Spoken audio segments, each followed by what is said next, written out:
ગુજરાતની anti corruption bureau ખૂબ સારું કામ કરે છે. ભ્રષ્ટાચાર વિરોધમાં ખૂબ સારી કામગીરી એસીબી કરે છે.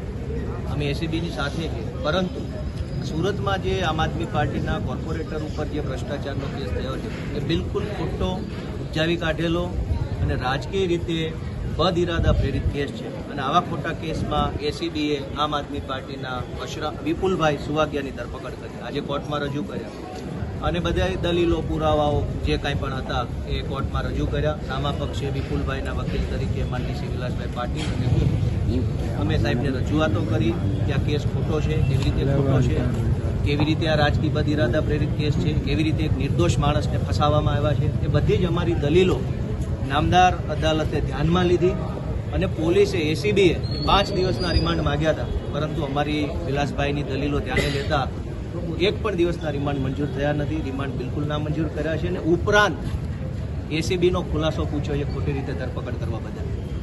આ સૌથી મોટી પહેલી સફળતા કહો કે ન્યાયની જીત કહી શકાય. ખોટી રીતે ભ્રષ્ટાચારના કેસમાં એક નિર્દોષ માણસને ફસાવીને જે પોલીસે ધરપકડ કરી હતી એ ધરપકડ કેમ કરી એનો ખુલાસો પૂછ્યો છે એસીબીને. કોર્ટે 10 દિવસમાં ખુલાસો રજૂ કરો કે આ શું તમે કરીને આવ્યા છો. એ દર્શાવે છે કે જે કાંઈ કોન્ટ્રાક્ટ માફિયાઓ સત્તા પક્ષ સાથે જોડાયેલા છે એમણે ષડયંત્ર કરીને વિપુલભાઈને, જીતુભાઈને ફસાવાનું કામ કર્યું છે. આજે પહેલા દિવસથી તે ભાંડો ફૂટવાની શરૂઆત થઈ ગઈ છે.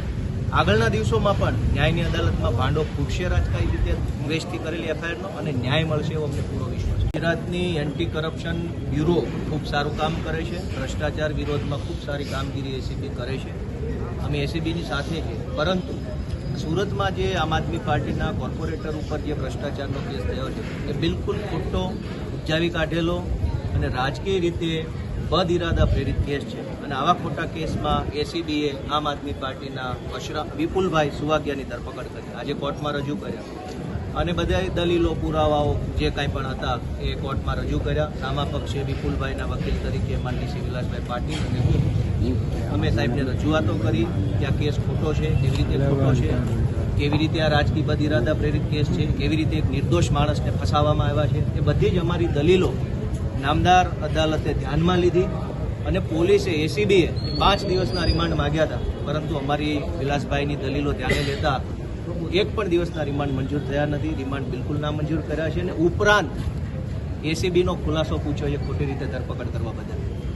આ સૌથી મોટી પહેલી સફળતા કહો કે ન્યાયની જીત કહી શકાય. ખોટી રીતે ભ્રષ્ટાચારના કેસમાં એક નિર્દોષ માણસને ફસાવીને જે પોલીસે ધરપકડ કરી હતી એ ધરપકડ કેમ કરી એનો ખુલાસો પૂછ્યો છે એસીબીને. કોર્ટે 10 દિવસમાં ખુલાસો રજૂ કરો કે આ શું તમે કરીને આવ્યા છો.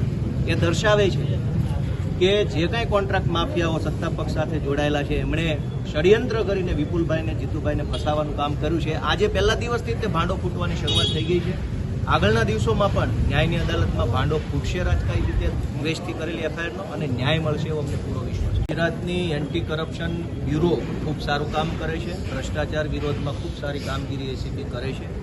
અમે એસીબીની સાથે છે. પરંતુ સુરતમાં જે આમ આદમી પાર્ટીના કોર્પોરેટર ઉપર જે ભ્રષ્ટાચારનો કેસ થયો છે એ બિલકુલ ખોટો, ઉપજાવી કાઢેલો અને રાજકીય રીતે બદ ઇરાદા પ્રેરિત કેસ છે. અને આવા ખોટા કેસમાં એસીબીએ આમ આદમી પાર્ટીના વિપુલભાઈ સુવાગિયાની ધરપકડ કરી, આજે કોર્ટમાં રજૂ કર્યા અને બધા દલીલો, પુરાવાઓ જે કાંઈ પણ હતા એ કોર્ટમાં રજૂ કર્યા. સામા પક્ષે વિપુલભાઈના વકીલ તરીકે માનનીય શ્રી વિલાસભાઈ પાટીલ અને હું અમે સાહેબને રજૂઆતો કરી કે આ કેસ ખોટો છે, કેવી રીતે ખોટો છે, કેવી રીતે આ રાજકીય બદ ઇરાદા પ્રેરિત કેસ છે, કેવી રીતે એક નિર્દોષ માણસને ફસાવવામાં આવ્યા છે. એ બધી જ અમારી દલીલો નામદાર અદાલતે ધ્યાનમાં લીધી અને પોલીસે, એસીબીએ 5 દિવસના રિમાન્ડ માંગ્યા હતા. પરંતુ અમારી વિલાસભાઈની દલીલો ધ્યાને લેતા એક પણ દિવસના રિમાન્ડ મંજૂર થયા નથી. રિમાન્ડ બિલકુલ નામંજૂર કર્યા છે અને ઉપરાંત એસીબીનો ખુલાસો પૂછ્યો છે ખોટી રીતે ધરપકડ કરવા બદલ.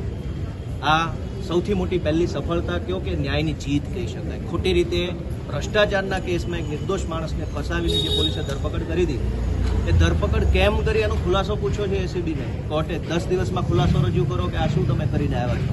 એ દર્શાવે છે કે જે કાંઈ કોન્ટ્રાક્ટ માફિયાઓ સત્તા પક્ષ સાથે જોડાયેલા છે એમણે ષડયંત્ર કરીને વિપુલભાઈને, જીતુભાઈને ફસાવાનું કામ કર્યું છે. આજે પહેલા દિવસથી તે ભાંડો ફૂટવાની શરૂઆત થઈ ગઈ છે. આગળના દિવસોમાં પણ ન્યાયની અદાલતમાં ભાંડો ફૂટશે રાજકારી રીતે વેસ્ટથી કરેલી એફઆઈઆરનો અને ન્યાય મળશે એવો અમને પૂરો વિશ્વાસ છે.